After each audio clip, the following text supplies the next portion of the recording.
اعوذ باللہ من الشیطان الرجیم، بسم اللہ الرحمن الرحیم، اللہم صلی علی محمد وعلی آل محمد. ویلکم ٹو دی شو.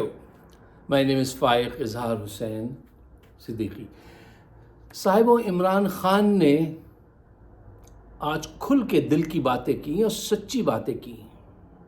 ایک ایک بات حق اور سچ پر مبنی تھی. لندن پلان میں عاصم منیر کا نام لے کر انہوں نے واضح کیا. عاصم منیر، نواز شریف، ISI، چند ججز، ان سب نے مل کے یہ کھیل بنایا تھا اور 6.2 کی شرح سے ترقی کرنے والی حکومت کو ٹوپل کیا تھا. انہوں نے کھل کے نام لیے ہیں. دیکھیے، سوچ کی بات یہ ہے، جس کی جان کو خطرہ ہے، جو قید میں ہے، جس کے چاروں طرف جو ہے وہ جاسوس گھوم رہے ہیں، ٹھیک ہے نا، جس کا مستقبل اس کو نہیں پتا کہ کل کیا ہو جائے، وہ آج بھی آپ کی آزادی کے لیے سچ بول رہا ہے. وہ قید میں ہے، دار پہ لٹکا ہوا ہے، اس کے سر پہ تلوار ہے، اور وہ آپ کے لیے سچ بول رہا ہے، اور آپ، پوری قوم سو رہی ہے. پارٹی کی لیڈرشپ آپس میں ایک دوسرے سے اختلافات کر رہی ہے. آج میں بھی آپ کے سامنے کھل کر عمران کی طرح کچھ باتیں رکھتا ہوں، اور آپ کو کچھ باتیں بری ضرور لگیں گی تو مجھے معاف کر دیجئے گا، لیکن آدمی کو سچ ضرور کہنا چاہیے. وہ کیا کسی نے کہا تھا کہ جب تمہاری آواز بھی تھرانے لگے لیکن تم اس وقت بھی سچ بولنا. دیکھیے، عمران خان سے میں کہنا چاہتا ہوں، میرے دوست، میرے لیڈر، تم ایک بزدل قوم کے نڈر لیڈر ہو. تمہیں یاد ہے یحییٰ بختیار سے بھٹو کے پھانسی کے بعد پیپلز پارٹی کے کچھ کارکنان نے کہا کہ آپ کی بھٹو صاحب سے آخری ملاقات میں ان سے آخری بات کیا ہوئی تھی؟ تو آپ کو پتہ ہے یحییٰ بختیار نے کیا کہا؟ یحییٰ بختیار نے کہا کہ ان کے آخری الفاظ میرے ساتھ یہ تھے کہ بزدل قوم کے نڈر لیڈروں کے ساتھ ایسا ہی سلوک ہوتا ہے جو میرے ساتھ ہونے والا ہے. بزدل قوم کے نڈر لیڈروں کے ساتھ یہی ہوا کرتا ہے کہ ان کو لٹکا دیا جاتا ہے اور وہ دار پہ جھوم گیا، چلا گیا. اس وقت بھی آپ نے کچھ کیا، کچھ کر پائے؟ کچھ نہیں. اب کچھ کر پائیں گے؟ کچھ نہیں. میں ایک بات آپ کو وارن کرتا ہوں، آج کی ویڈیو شیئر ضرور کیجئے گا، ہمارے چینل کو بھی سبسکرائب کیجئے. وہ یہ ہے کہ سعودیہ سے اگر فائنینسنگ مل گئی جیسی یہ چاہ رہے ہیں عاصم منیر، تو وہاں سے واپسی پہ جب ان کی واپسی ہوگی، شہباز شریف اور اورنگزیب، کیا نام ہے ان کا، جو نئے فائنینس منسٹر آئے ہیں، اس کے بعد محسن نقوی، عاصم منیر آلۂ قتل تیز تر کر دیں گے. کیوں؟ یہ باقاعدہ ایک لمبے عرصے تک حکومت کرنے اور لوٹنے کے لیے آئے ہیں. کوئی اصلاح وصلاح نہیں ہے ان کے نزدیک، کوئی چکر وکر نہیں ہے، بس حکومت قائم رکھنی ہے، جو جی چاہے وہ کرنا ہے. اور یہ پہچان گئے کہ اس قوم میں ظلم سہنے کی صلاحیت ہے.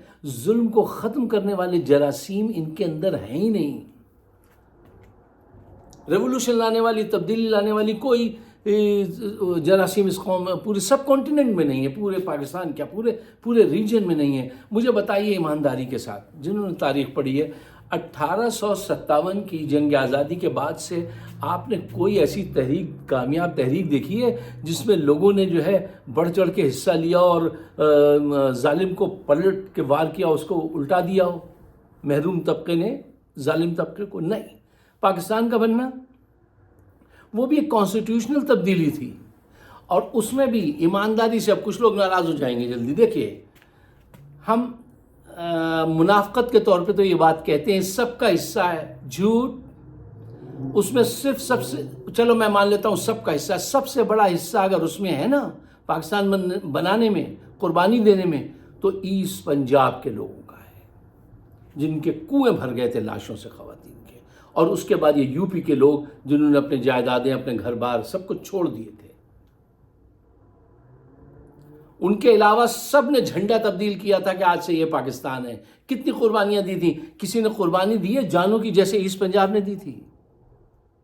نہیں دیے، چھوٹی موٹی تو سب دیتے ہیں، جب جو بڑے پیمانے پہ جو قربانی دی ہے وہ ان دو طبقات نے دی ہے، اور انہی کو پنجابی میں کہتے ہیں پیڑ اٹھنا، یعنی تکلیف، انہی کو تکلیف بھی ہوتی ہے۔ دیکھیے، جس قوم کو، اب آج کے حالات پہ آ جائیے، جس قوم کو کرپشن اور سیکس سے فرصت نہ ملے، دن بھر وہ اسی میں الجھتی رہتی ہو، وہ کیا ریولوشن لائیں گے، وہ کیا چینج لائیں گے، وہ کیا وفاداری دکھائیں گے؟ ایک بک جانے والی قوم، آپ کے بک جانے والی افسرشاہی، آپ کے غدار بک جانے والے سیاستدان، بک جانے والے جرنیل، بک جانے والے ججز ہیں، تو یہ کہاں سے تبدیلی آئے گی؟ مجھے ذرا سوچ کے ذہن سے بتائیے کہ تبدیلی آ سکتی ہے، بہت مشکل ہے۔ سوائے کے پی کے کوئی صوبہ ایسا نہیں ہے چاروں میں سے کہ جس میں یہ جرت ہو کہ وہ بڑھ کے جو ہے نا ظالم کا ہاتھ روک لے۔ اچھا دیکھیے، جو قومیں ایسا کام کر پاتی ہیں، چینج لا پاتی ہیں، میں تو لفظ ریولوشن بھی نہیں وہ کرنا چاہتا ہوں استعمال، کیونکہ یہ بڑا ایک ہیروئک لفظ ہے ہر زبان میں ریولوشن، لیکن اس پہ پورا اترتا نہیں ہے کوئی۔ ذرا سچائی سے جس کو گہرائی میں اتر کے جائزہ لیجئے، جو قومیں چینج لائی ہیں ان کا اپنا ایک کلچر کا حصہ ایک ہوتا ہے، ان کی ایک سوچ ہوتی ہے، جیسے افغانیوں کی، پٹھانوں کی سوچ ہے۔ ان پر اگر کوئی آ کے قابض ہو جائے تو خان جو ہے وہ گھر سے گن لے کے نکلتا ہے اور اس وقت تک واپس نہیں جاتا جب تک کہ دشمن کو بھگا نہ دے۔ یہ تاریخ ہے ان کی، میں کوئی سٹوری آپ سے نہیں بنا رہا ہوں، میں ویسے بھی نہیں بناتا ہوں سٹوری، جو سچ ہوتی ہے تب بھی ہو تو بھی میں آپ کے سامنے پیش کرتا ہوں۔ انہوں نے تاریخ میں کتنی مرتبہ ثبوت دیا ہے، ماضی بعید کی اور آج کی بھی دیکھ لیجئے۔ اس کے علاوہ تینوں صوبوں میں یہ جراثیم ہے ہی نہیں، یہ پوٹینشل ہے ہی نہیں۔ دیکھیے، تبدیلی تو جب آتی ہے نا کہ جب ایک مظلوم طبقہ ظالم طبقے کو اٹھانے کے لیے بالکل تیار ہو جائے، اس کے سارے چیزیں اس کے پاس ختم ہو جائیں، وہ ان کو جو اٹھا کے پھینک دے۔ آپ کو ایسے موقع بھی ملے اٹھا کے پھینکنے کے، لیکن آپ میں وہ جراثیم ہی نہیں ہے۔ 8 فروری کے الیکشن کے بعد ساری قوم کو اپنا حق چھیننے کے لیے باہر آ جانا چاہیے تھا، سارے بیٹھے رہے۔ کتنا بڑا موقع تھا، اگر آپ کے اندر وہ جراثیم ہوتے تو آپ آتے، آپ کے اندر تھے ہی نہیں وہ جراثیم۔ پوری دنیا آپ کے ساتھ کھڑی ہوئی تھی، پوری دنیا دیکھ رہی تھی اور کہہ رہی تھی یہ زیادتی ہو رہی ہے، کھلے عام ہوئی تھی، سب کو نظر آئی تھی، لیکن آپ نہیں نکلے۔ دراصل صاحبوں، پاکستان میں جو ہے نا وہ چینج نہیں آ سکتی، اس کی وجہ یہ ہے کہ یہاں جو لوگوں کے ذہن میں چینج لانے کا کانسیپٹ ہے نا وہ پرانا کانسیپٹ ہے، اور نئے مسائل کچھ اور ہیں۔ یہاں کوئی بادشاہت تو ہے نہیں، کہ کوئی محل تو ہے نہیں جس کو جا کے یہ شمع لے کے چلے جائیں، اندر داخل ہو جائیں، بادشاہ کو نکال کے باہر، معاف کیجیے گا، باہر نکال باہر کریں۔ یہاں تو مسئلہ کرپشن کا ہے، اور قوم جو ہے وہ بڑی آسانی سے بک جاتی ہے۔ یہ قوم جو قیمہ بھرے پراٹھے کھا کے اپنا ضمیر بیچ دیتی ہو، ووٹ دے دیتی ہو، جو کیش لے کے ووٹ دے دیتی ہو، وہ کیسے چینج لائے گی؟ یہ کیسے ممکن ہوگا؟ دیکھیے، عمران خان کی اس ساری گفتگو میں جو بہت اہم لائن ہے، میں نے زیادہ تر اپنی بات اسی پس منظر میں آپ کے سامنے رکھی ہے کہ عمران نے کہا کہ جو قوم اپنی آزادی کے لیے جان دینے سے ڈرتی ہو، پھر اسے چاہیے کہ وہ غلامی کے لیے تیار ہو جائے۔ اور اس نے کہا، اور میں پوری قربانی دوں گا، یعنی میں آخری وقت تک لڑوں گا، چاہے مجھے دار پہ لٹکا دیں، میں لڑوں گا، تمہارے حق کے لیے لڑوں گا۔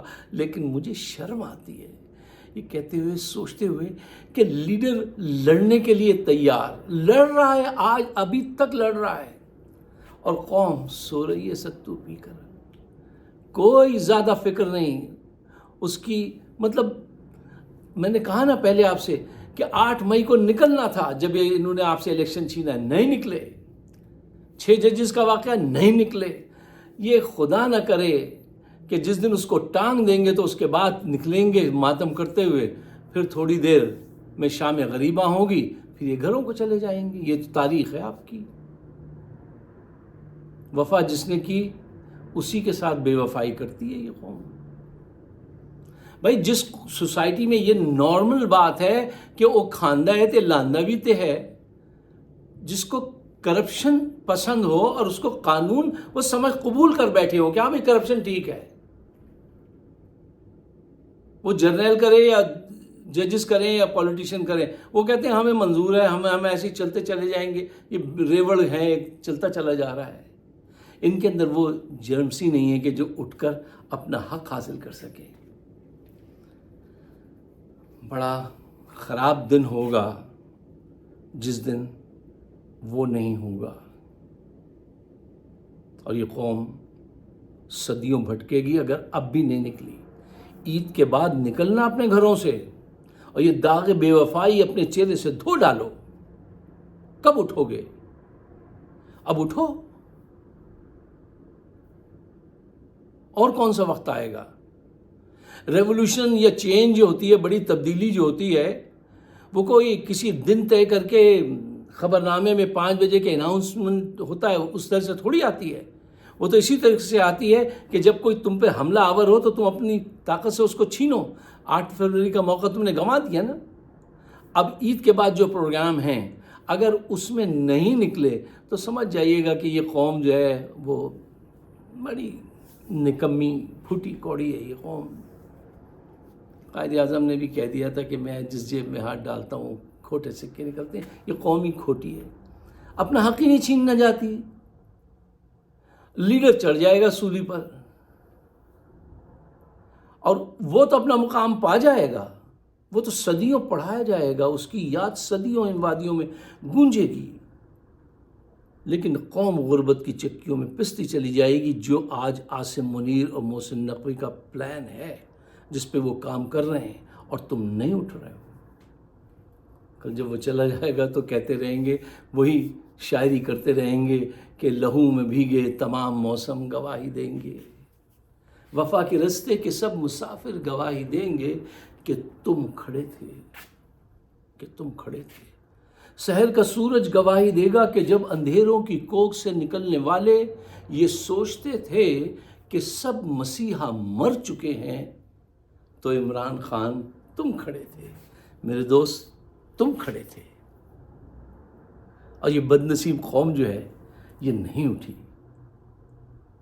اور جو قومیں نہیں اٹھتی ہیں وہ صدیوں ان پہ حکومتیں کی جاتی ہیں، کرپٹ لوگ حکومت کریں گے اور اس کا خمیازہ پوری قوم بھگتے گی۔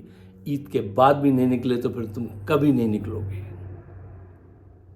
اگر میری بات آپ کے دل کو چھوتی ہے اور یہ پاکستان کے لیے بہتر ہے، مجھے کیا چاہیے؟ میرا کوئی انٹرسٹ نہیں ہے۔ میرا ایک انٹرسٹ ہے کہ مجھے یہ بھی یقین ہے کہ میری زندگی میں شاید پاکستان میں بہتری نہ آئے، لیکن ہمارے آپ کے چلے جانے کے بعد آنے والوں کے لیے اچھا ہو جائے، اس لیے یہ کوشش کرتے ہیں ہم۔ اگر آپ کی بات سمجھ میں آتی ہے تو پاکستان کے بہتر مستقبل کے لیے اس کو شیئر ضرور کیجیے گا اور مجھے اپنے خیالات سے نوازیے گا۔ میری سچی باتوں کا برا مت مانیے گا، کیونکہ جب اس درجہ عمران خان بات کرتا ہے تو سچ لبوں پہ آنے لگتا ہے کہ یار ہم کیا کر رہے ہیں، ہم کیوں سوئے ہوئے ہیں، اور یہ اس کو کھو دیا تو پھر اس کے بعد کچھ نہیں بچے گا، صرف اندھیرے ہی مقدر بنیں گے۔ آپ سب کا بہت بہت شکریہ۔